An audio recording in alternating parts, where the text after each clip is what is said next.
जेव्हा आपण किल्ल्यांवर वगैरे म्हणजे भेटी देतो, हं. त्यावेळेस ते सांगतात की 65 किलोची तलवार होती आणि त्या तलवारीनं युद्ध युद्ध करायचे. केले. तर हां. काय वस्तुस्थिती आहे? खरंच 65 किलोची तलवार होती? नाही, तसं म्हणजे 65 किलो किंवा 20 किलोच्या वरच्या तलवारी असायच्या, पण त्या युद्धासाठी नाही, अच्छा. त्या मंदिराला अर्पण केलेल्या असायच्या. म्हणजे हो.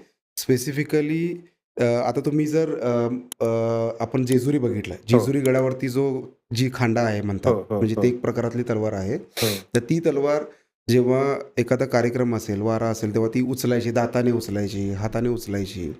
बापरे! हे असे जे प्रसंग आहेत, ते त्यासाठी दाताने ती उचलायचे? हो, तोंडात आता कापड बांधतात हां, आणि हां, हां. तोंडाने उचलायचा प्रयत्न करतात. बरं, तर तुम्ही सोशल मीडियावर गेलात, तर तुम्हाला बरेचसे फोटोजही बघायला मिळतील. बरं. तर ह्या ज्या 60 किलो, 65 किलोच्या ज्या तलवारी आहेत, त्या मोस्टली देवाला अर्पण केलेल्या तलवारी असतात. प्रतिकात्मक हां, स्वरूपात. प्रतिकात्मक स्वरूपात. हं, हं. तर युद्धासाठी अशा तलवारी नसायच्या. युद्धासाठी ज्या तलवारी असायच्या, त्या 700 ग्रॅमपासून जास्तीत जास्त 2 किलो.